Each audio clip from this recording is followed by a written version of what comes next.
বেজার হইতেছেন? বেজার হয়েন না। আলেম হয়েছি, ইমাম হয়েছে, এই কথাগুলো আপনাদের জানানো দরকার। এগুলো ফরজ। নামাজ রোজা আল্লাহর হক, আর এগুলা হলো বান্দার হক।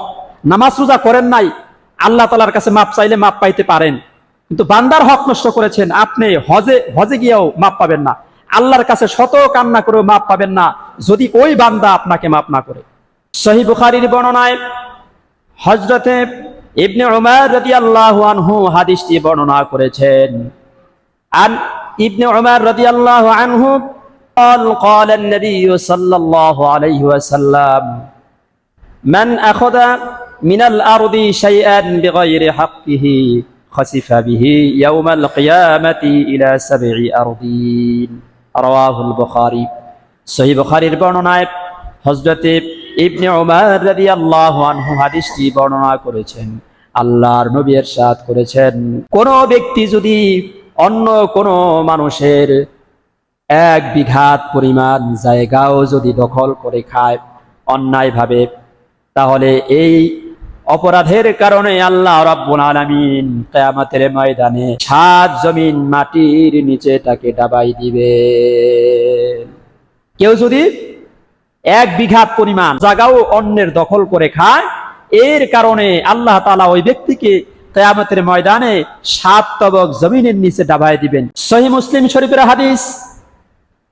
হযরতে আবু হুরায়রা রাদিয়াল্লাহু আনহু হাদিসটি বর্ণনা করেছেন। আল্লাহর নবী তার সাহাবীদেরকে সম্বোধন করে বলছেন, ও আমার সাহাবীরা, আতাদরুনা মাল মুফলিস, তোমরা কি বলতে পারবে সব থেকে দরিদ্র ব্যক্তিকে? সাহাবায়ে কেরাম বললেন, ক্বালু আল মুফলিসু ফিনা মান লা দিরহামা লাহু ওয়ালা মাতা। সাহাবায়ে কেরাম বললেন, ইয়া রাসূলুল্লাহ, আমাদের মধ্যে থেকে যে ব্যক্তির কোনো টাকা পয়সা নাই, অর্থ করি নাই, ওই ব্যক্তিকেই তো আমরা দরিদ্র বলি। আল্লাহর নবী বলছেন, ইন্নাল মুফলিসা মিন উম্মতি, আমার উম্মতের মধ্যে সব থেকে দরিদ্র, সব থেকে অসহায় ওই ব্যক্তি, মাইয়াতি ইয়াউমাল কিয়ামা বিসালাতিন আও সিয়ামিন আও যাকাতিন।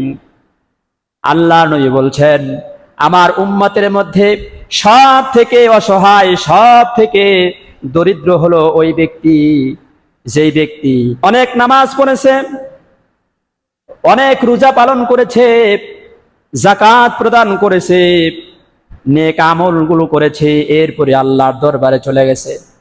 হাসরের ময়দানে তার নামাজের লিস্টিতে হাজার হাজার লক্ষ লক্ষ নামাজ রয়েছে, এবং ওই ব্যক্তি কখনো রোজা ছাড়ে নাই, যাকাত কখনো ছাড়ে নাই, হজ কখনো ছেড়ে দেয় নাই, নেক আমলের শেষ নাই, কিন্তু ওই ব্যক্তি এত দরিদ্র। কিভাবে দরিদ্র? আল্লাহ নবী বলছেন, ওই ব্যক্তি দুনিয়ার জমিনে মানুষের হক নষ্ট করেছে, অন্যায়ভাবে মানুষের উপরে জুলুম করেছে, বান্দার হক নষ্ট করেছে। এই কারণে হাসরের ময়দানে তার নামাজ রোজা হজ যাকাতের যত সওয়াব আছে, যেই পরিমাণ অর্থ সম্পদ দুনিয়ায় মানুষের থেকে ভোগ করেছিল, সেই পরিমাণ নেক আমল ওই বান্দাদের আমল নামায় তার থেকে মাইনাস করে সেখানে দেওয়া হবে।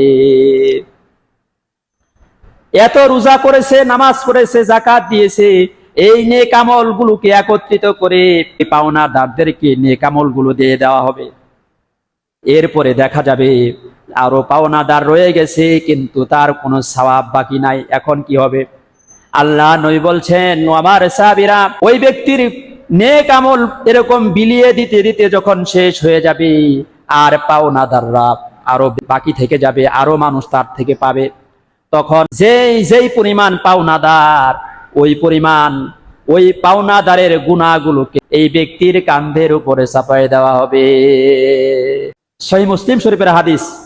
আল্লাহ রাসূল বলেছেন, ওই ব্যক্তি এত ইবাদত বন্দেগী করেছে, এত সওয়াব অর্জন করেছে, অথচ দুনিয়ায় যে বান্দার হক নষ্ট করেছে, এই বান্দাদেরকে সওয়াব তার কাছ থেকে নিয়ে তার পাওনাদারকে দিতে দিতে এক পর্যায়ে সওয়াব শেষ হয়ে যাবে, আর কোনো সওয়াব থাকবে না, আরো পাওনাদার রয়ে গেছে। তখন ওই পাওনাদারদের সমপরিমাণ গুনাহগুলোকে কমায়া এই ব্যক্তির কাঁধে চাপায় দেওয়া হবে। তাহলে বান্দার হক নষ্ট করলে নিজের সওয়াবগুলোকে অন্যের আমলনামায় দেওয়া হয়, অন্যের গুনাহগুলোকে নিজের কাঁধে বহন করে জাহান্নামে যাওয়া লাগে। রাসূল বলেছেন এই ব্যক্তি হলো সব থেকে অসহায়, সব থেকে দরিদ্র, এর থেকে দরিদ্র আর কেউ হতে পারে না। বেজার হইতেছেন? বেজার হয়েন না। আলেম হয়েছি, ইমাম হয়েছে, এই কথাগুলো আপনাদের জানানো দরকার। এগুলো ফরজ।